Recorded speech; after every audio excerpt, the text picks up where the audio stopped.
കേസിന്റെ ഗതി വെച്ച് നോക്കുമ്പോ വീട് നമുക്ക് തിരിച്ചു കിട്ടാനാ സാധ്യത. പക്ഷെ അങ്ങനെ ഒരു വിധി വരുമ്പോ അത് നിങ്ങളുടെ അളിയനെ കൂടി ബാധിക്കും. അതെങ്ങനെ വക്കീലേ? ഫ്രോഡ്ലാൻഡ് മിസ്റെപ്രസെന്റേഷൻ ഓഫ് ഫാക്ട്സ് IPC 420. ചതിക്കാൻ ഉദ്ദേശിച്ചുകൊണ്ടുള്ള വ്യാജരേഖകൾ ചമയ്ക്കൽ. ശിക്ഷ കഠിനാവോ? അതിപ്പോ പറയാൻ പറ്റില്ല. പക്ഷേ ചിലപ്പോൾ 3 വർഷം വരെ അകത്ത് കിടക്കേണ്ടി വന്നേക്കാം. അത് കുഴപ്പമില്ല. അകത്ത് കിടന്ന് ചിന്തിച്ചൊരു നല്ല മനുഷ്യനാകാനുള്ള സമയമുണ്ട് അവന്. ആ ജുബയ്ക്ക് ശിക്ഷ ഒന്നും കിട്ടില്ലേ? വേണ്ടേ? സാക്ഷിമൊഴികളുടെ അടിസ്ഥാനത്തിൽ പ്രതി കുറ്റക്കാരനാണെന്ന് കോടതിക്ക് ബോധ്യപ്പെട്ടിരിക്കുന്നു. ആയതിനാൽ ഇന്ത്യൻ ശിക്ഷാ നിയമം 420 വകുപ്പ് പ്രകാരം 2 വർഷം തടവോ 1 ലക്ഷം രൂപ പിഴയോ ഏതെങ്കിലും ഒന്നിന് ഈ കോടതി വിധിക്കുന്നു. വേണേ, ഞാൻ പറഞ്ഞു വരട്ടോ വക്കീല്. സ്വന്തം അളിയനെ തന്നെ കോടതി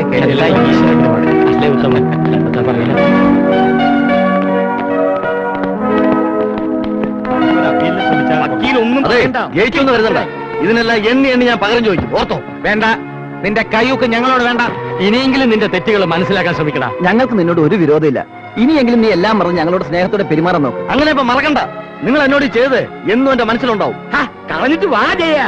ഈ തെരുവ് പട്ടികളുടെ കൂടെ കിടന്ന് കടിപിടി കൂടാതെ നിനക്ക് നാണാവില്ലേ? അല്പം കൂടി മാന്യമായിട്ട് സംസാരിക്കണം എന്നെ. ഇല്ലെങ്കിലോ താൻ പട്ടി, തന്റെ അപ്പം പട്ടി, തന്റെ അപ്പൂപ്പം പട്ടി, തന്റെ തറവാട് പട്ടി തറവാട്. ചൊറിയാനെടുത്ത് ചൊറിയാൻ എന്താ ചേട്ടൻ എനിക്കറിയാം. വേണം, ഇതിന് നിങ്ങൾ പശ്ചാത്തപിക്കേണ്ടി വരും. പശ്ചാത്തപിക്കുന്ന ആരാണ് നമുക്ക് കാണാം. ഓ കാണാം. നിങ്ങളെ ഞാൻ കണ്ടോളാം. എന്തോന്ന് കാണാൻ?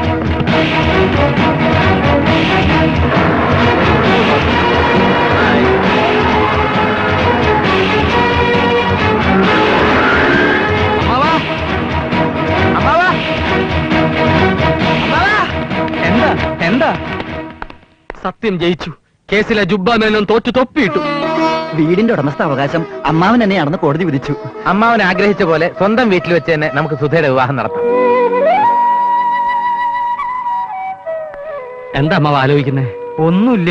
വിവാഹത്തിനുള്ള കാര്യങ്ങള് കുറച്ച് ദിവസമേ ഉള്ളൂ. അതൊക്കെ ഞങ്ങൾക്ക് വിട്ടു തന്നേക്ക്. എത്ര കഷ്ടപ്പെട്ടിട്ടായാലും അന്തസ്സായിട്ട് തന്നെ ഞങ്ങൾ സുധയുടെ വിവാഹം നടത്തും. അല്ലേ? പിന്നെ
ചുണ്ടത്തും സിന്ദൂരപ്പൂ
ദൈവം നിൽക്കൂ.